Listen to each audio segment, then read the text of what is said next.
let me show you what a hull down T32 can do.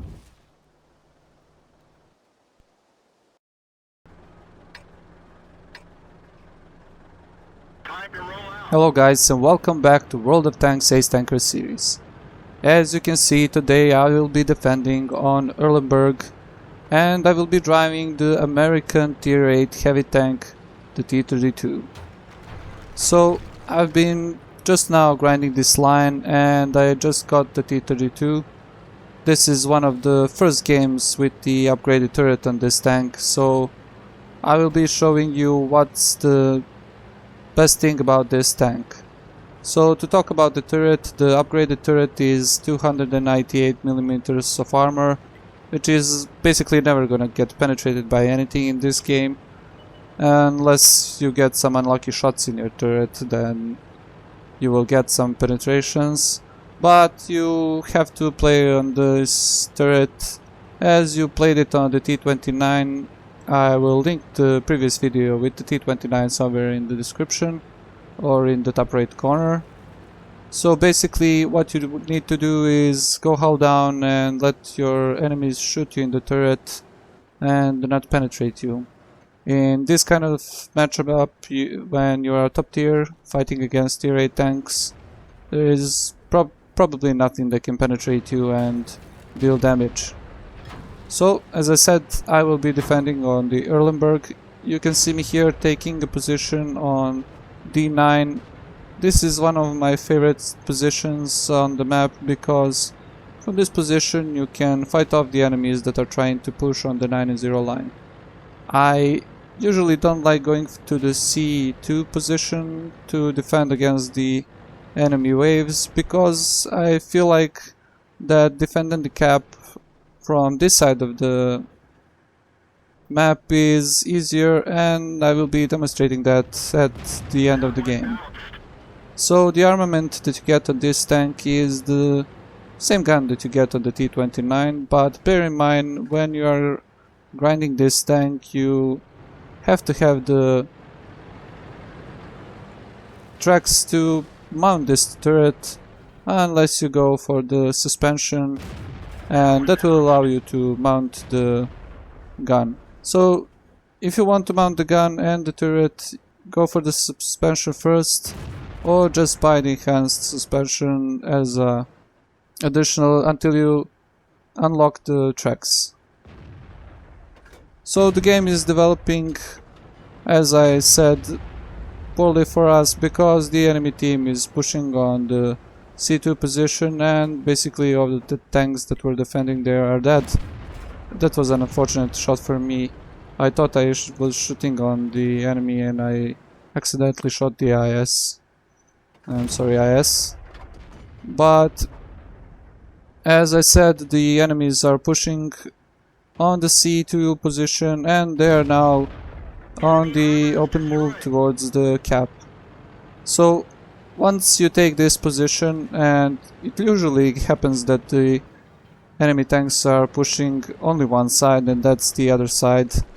Once you take this position you should definitely go back and defend the cap.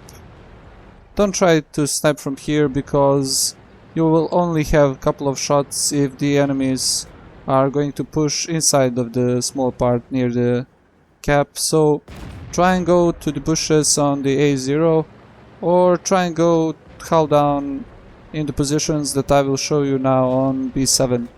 So there is a lot of destroyed buildings there, a lot of rubble, and you can go hull down. This tank is excellent in hull down, as I said. You have excellent armor in your turret, which is 298mm, and nothing is going to penetrate it. If the enemy tanks want to root me out of this position, they will have to come forward and try and shoot my hull armor, which is weaker. It is around 110mm, I believe, but it is kinda good in this tier 8 setup. So this position here I'm taking is not the greatest, but as this TVP is pushing forward, I am trying to snipe the shots on the capping tanks and not to expose my tank that much. So now I'm going for the super Pershing. He is the one in the cap, he is the one with the most points. And when you're defending, try and go for the tanks that are basically with the most cap. Now I reset the T150 as well, and now you can see me hiding my lower plate behind this rubble. Going for the tanks that are here, I take out the super Pershing. I need to take out that artillery because it can splash me here and I don't want to take any damage. So the game is progressing poorly for us, our team. As you see, the tanks that were on my side are now pushing on the J3 position. Once you get that side, you really don't have to go on the J3 and you have nothing to do there, as all of the enemy tanks are spotted and they are basically on this side of the map. Now unfortunately the 110 is in a good position to shoot my side armor. I am trying to fight him off, but as you saw there, I shoot the house in front of me, very poorly played there by me, and I get 2 shots by T150. So now the T29 is in a good position to fight against me. I am constantly looking to not to overexpose my armor to the other side from where I can get shot from the super Pershing and T150. Now I have only the turret of the T29, so I will not be going for that target. Instead I will try and focus on the rest of the team that is here.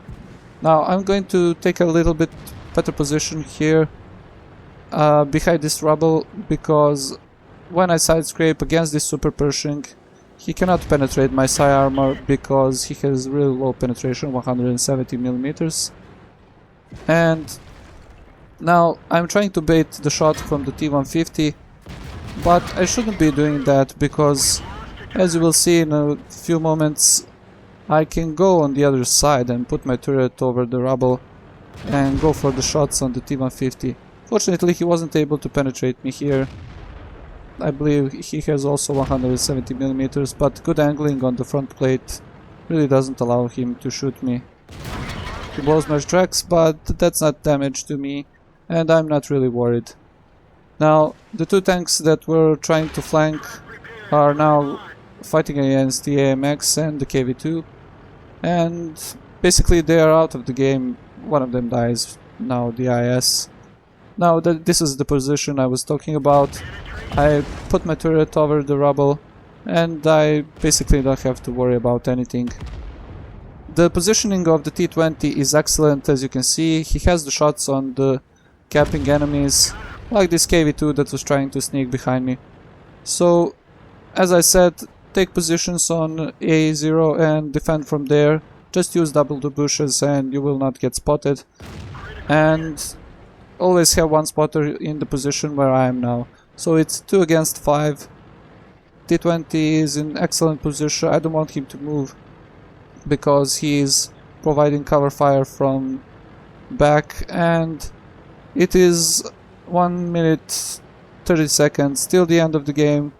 So all that's left to do for us here now is basically hold on and try not to die. So this T150 is playing nicely, but as you can see the T33 is not playing that smart. He is trying to find the shots on the T32, he wasn't able to, and now he's going to die because he didn't hide his armor. So another thing that I have to be worried about is that 110, he already put a couple of shots in me. The T150 goes forward, I don't know why he did that, but I suppose he was pressured by the cap and he had to go forward. So now when I have the sights of the 110 I can penetrate. I am down to my APCR shells, which is unfortunate because I will be losing credits in this tank as the shells are very expensive.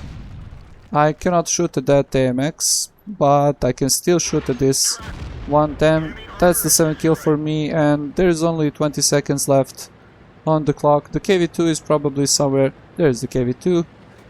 Aligning the shot on the KV2. He is dead for the 8th kill. 13 seconds left. I'm not going to hunt the MX-12T, I will just wait for the end of the game. You saw how to play the T32 and basically how to defend on this map. That's a GG, and let's take a look at the post-game stats. As you can see, this was a really nice game for me. I got a couple of medals like Spotter, Bruiser, Duelist, Firefly Effect, Shellproof, a Radley-Walters Medal, a Defender's Medal, a Steel Wall Medal, a Top Gun Medal, and of course the Mastery Badge Ace Tanker. On the team score sheet, you can see that I finished first with 1556 experience, 8 kills and 4186 damage. And on the second place, you can see that T20, that was in a great position to fire on decapping enemies, finished second. On detailed report, you can see that I fired 33 shots, of which 22 hit the target and 17 penetrated. Now, the penetration is kinda good in tier 8, but if you get to upper tiers, you will have to use some gold. And I also was able to bounce 2150 damage from that 15 shots I received. Thank you all for watching. If you didn't like the video, drop a dislike or leave a comment how I can improve the channel. And if you liked the video, hit the like button, share and subscribe for more content, as it really helps me out a lot. And also don't forget to follow me on Facebook, Twitter and Google Plus to get the new content first, every Monday, Wednesday and Friday. And if you're wondering what to watch next, hit the little I button in the top right corner and it will lead you to another video. See you guys next time.